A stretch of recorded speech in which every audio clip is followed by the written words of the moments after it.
Hey guys, welcome to United Motivation. We all have our stories, our struggles, things that we're going through our life.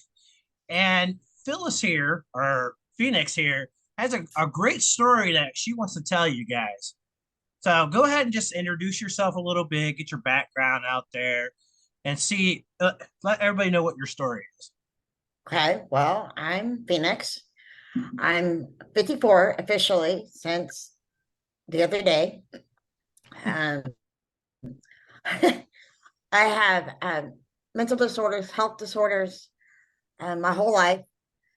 And I have the reason my name is Phoenix is because my friends named me that because I have come from the ashes and returned as the Phoenix. Um, I have tardive dyskinesia. I don't know if many of you know what that is, but it's a neurological disorder that causes uncontrollable movements. I got it in 2011 for medication. That's what does it to you. And I got diagnosed in 2014. By 2015, it was so bad. I went from 140 to 91 pounds in less than 3 months because of all the constant moving. In 2017, they came out with a medication. And by 2019, August of 2019, I've been in remission. I still have tics and twicks every now and then because stress and anxiety makes tardive dyskinesia worse. And my job is stressful, so it makes it worse. um, I suffer from mental health issues. Um, I was telling John before, um, I tried to kill myself so many times that I lost count. But yet I'm still here. I'm still fighting. And it's a constant battle every single day that I wake up to stay up. Um, But you need your coffee first, right? I gotta have my coffee first. Yeah, without my coffee, there's nothing without I, coffee. I go through my Facebook every single day, and all I see is everything about coffee. I'm over here like, no, not. I used to like coffee, then it was just, oh. I love coffee. I used to drink a lot. I mean, I used to drink like a pot or more a day, but that's when my grandma was alive. We'd drink like a half a pot in the morning and then another half a pot at 3 o'clock. We'd have 3 o'clock coffee, but I don't have 3 o'clock coffee anymore. And I only drink 1 cup in the morning, but I can't function without my 1 cup. One cup. Big cup. So from our background, you come from a hairstylist background. So tell us a little bit about that because you gave me some stories about the tequila guy. I can't remember what his name is. John Paul DeJorio. Yeah, I used to work with John Paul Mitchell Systems, and JP was the founder of Patron. And I worked with Paul Mitchell for about 10 years as a national educator. I would travel and teach other hairdressers to do hair while I learned myself. I learned a great deal from everybody else while doing it. I did hair for about 17 years before I got sick. If I would have continued to do hair and not gotten sick, I'd have been doing hair for 33 years right now. And it's easy to remember because I gave birth to my daughter right before I started school. Like, I started school and she was born in October. I started school in November. So it was like right after that. She was born in 1990 and now she's about to be 33. So it's So easy to remember how long I've been trying to do this. it'd be easier for me to remember because I'm 33 now too. But so from the point when you were a hairdresser and then you had your daughter, when did you actually start having your difficulties? I'd had it my whole life. Anxiety, depression. Okay. I was, well, that was my bird. Um, I was physically and sexually abused as a child, mentally abused. Um, so I went through a lot growing up. I left home when I was 14 and lived on couches for a few years. I don't even think my mother knows about that because I would still go back to my father's house. Every once in a while, I'd still go back. But I did couch surf for a while. And my dog's trying to get in the other room. Um, I have my little guy right here. and but yeah, I didn't really get sick until the major illness didn't affect me until I was until what 2003. I had a ectopic pregnancy, and right after that, I had a total hysterectomy. So it threw my hormones and my brain into overdrive. And it's not that it caused schizoaffective disorder. They say that schizoaffective disorder in women usually happens when they're in their early 30s. I was 32 when it happened. And so schizoaffective disorder basically is a combination of bipolar and schizophrenia, meaning not that I talk to multiple people. I mean, I have different, a lot of people think schizophrenia is having different names. That's multiple personality disorder. Yeah. Schizophrenia is hearing and seeing things that aren't there. Um, it took, I don't know how many. I was in a state hospital for 3 months. After I was released from there, I was in every major mental health hospital in the greater Houston area. I've been in every single one of them. I spent time in every single one of them trying to get my meds right. Finally started getting them right, and my husband got cancer. And that's when the tardive dyskinesia started. So that All was this happened. So like, okay, so that was my second husband, oh, the okay. one that one when I had the ectopic pregnancy with. My third husband, David, he got cancer while I was having tardive dyskinesia. So, and at the time they told me it was permanent and terminal. So we thought we were going to get buried together, you know. Yeah. But he passed, and I'm still here. I'm still alive, still kicking. I got remarried to a wonderful man. I've known him since high school. I threw him in the friend zone in high school and kept him there for 38 years. He's like, finally. I mean, come on, you finally noticed. Yeah, pretty much. Yeah. Yeah, we used to be dance partners back in the day. So from that third marriage and all that stress from the cancer, is that what activated it, or was it? You said something about medication. No, it was medication. Tardive dyskinesia is caused by antipsychotics and antidepressants. So I was already on antipsychotics. My causation medication was Seroquel. Okay. Um, it was used for my schizoaffective disorder, but they had me on a really high dose, like really high, like 1,500 milligrams 3 times a day high. I was taking a lot of medication for about a year and a half. While I was on this when the tardive dyskinesia started. But Okay. I didn't know it for what, 4 years, 3, 4 years before I found out what it was. I kept going to the emergency room and going to the emergency room, and nobody could help me. And I attempted suicide during that because I didn't know what was wrong with me. I No. knew something was wrong, but nobody could figure it out. That I was treated like I was basically a crack addict because they they just saw me twitching and they're like, oh, she must be on drugs. So here's some Ativan and some Cogent and get the hell out of my ER. That happened. Huh. Yeah, because Yeah. I watched those videos. The thing about Phynix here, she's the one that really named United Motivation. She's the one that pushed me to keep in that direction. Because I was thinking, okay, United Media, United, blah blah blah. But she kept me in that direction. And when I watched that video, there's a video on YouTube underneath her name. It it makes you rethink your life because you could be that person. You may think you're having a bad day, but that video that explains to you that you're not really having that bad of a day. I mean, it is underneath her name, but it kind of made me almost cry.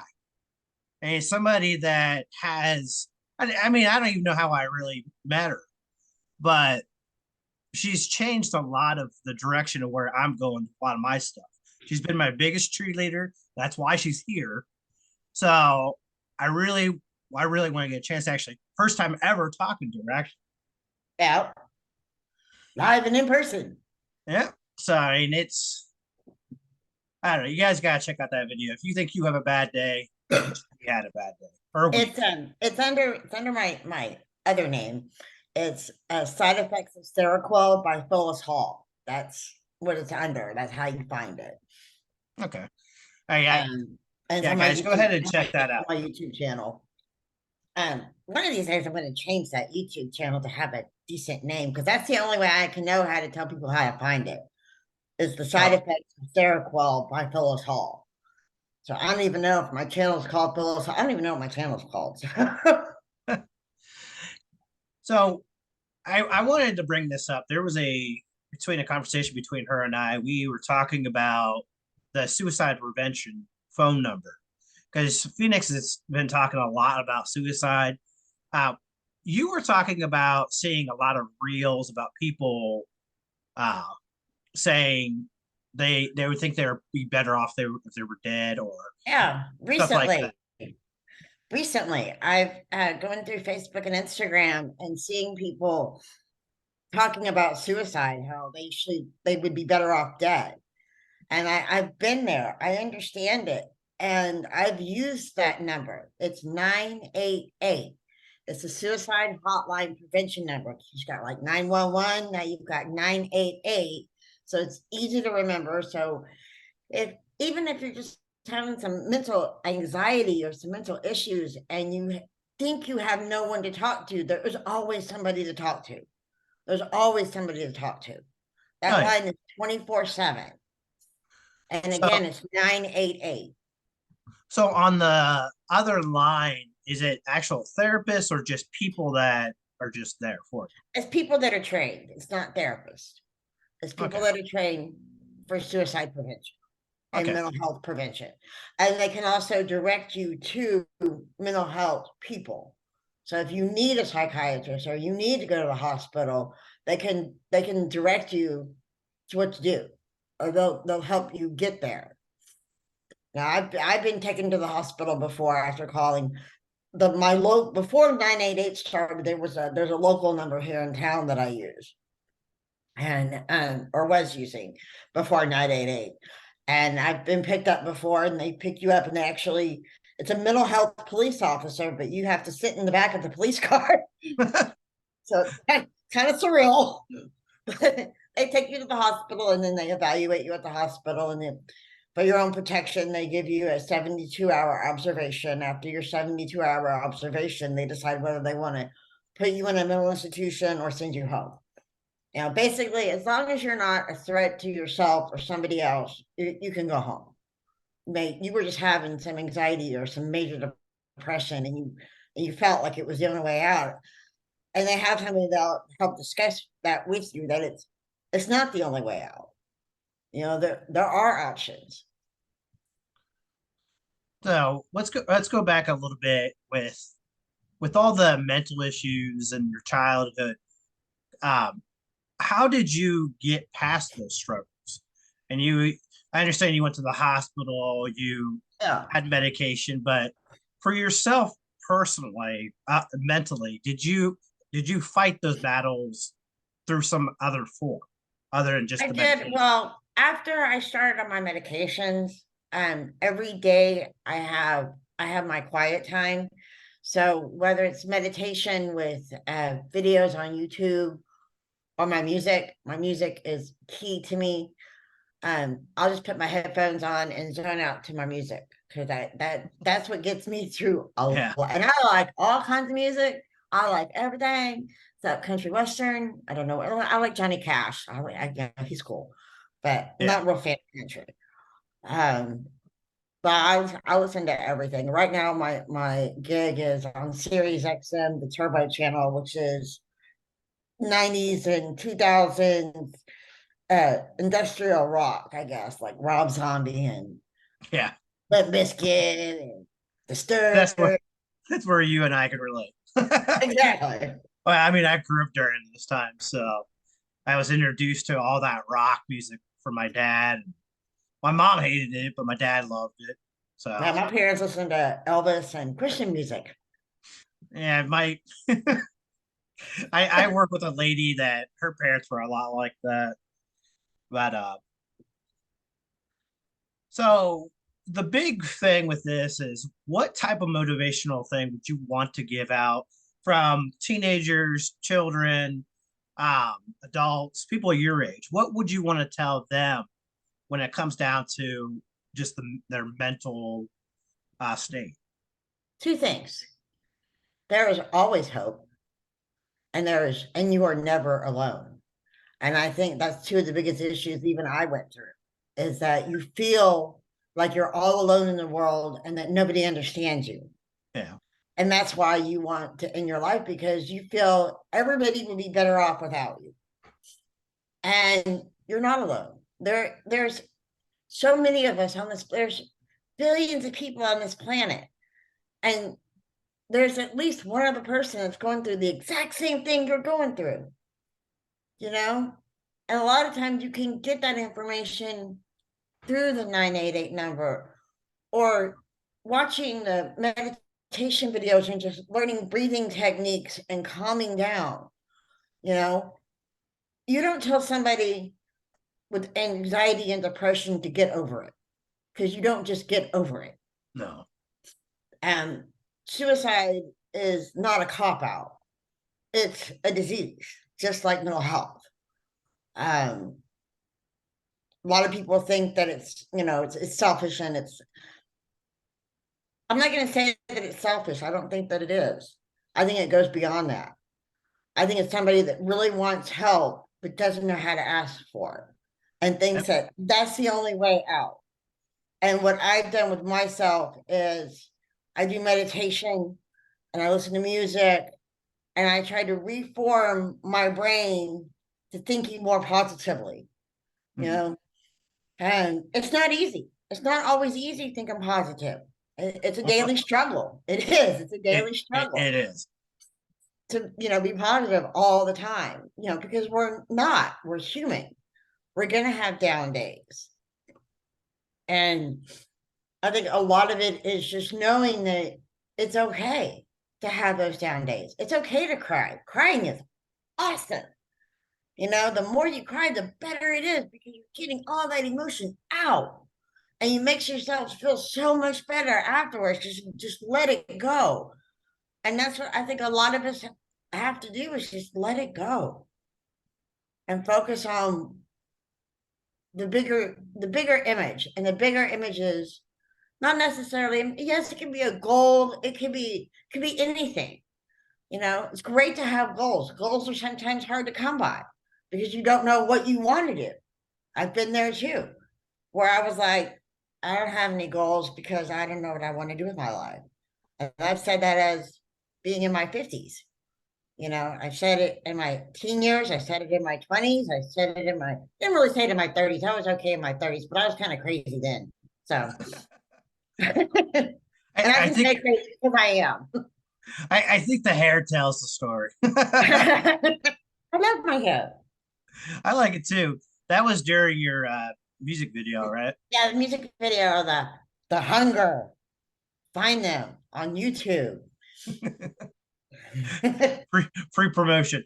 promotion for the hunger on YouTube. Look for the hunger band. You'll see my hair. you know, I watched that video, but I didn't see. I was You having you problems. really it's like toward the end, and you see more of my hair than you do me. There's like two shots of my face, and if you blink, you miss it because I'm wearing a top hat, so you don't see the top half of my hair. You only see like this much of me doing Huh. this. Okay. That's probably why I missed That's probably why you didn't see. Yeah, you have to look for that hot pink hair, it. and you can't blink the whole time you're watching it because then you'll miss it. I like Blink. All right, well, guys, I appreciate that you guys watched this video. go ahead and hit the subscribe button and the little notification bell. I do post every single day. I'm doing more of these longer interviews. If you guys do like them, please hit subscribe. And Phoenix, I really appreciate it. It was nice to actually get a chance to meet you for the very first time ever, even though I've been talking Yes. for like almost a year. Yeah. So, all right. Well, you have a good night and thank All you for right. showing up. Bye. Bye.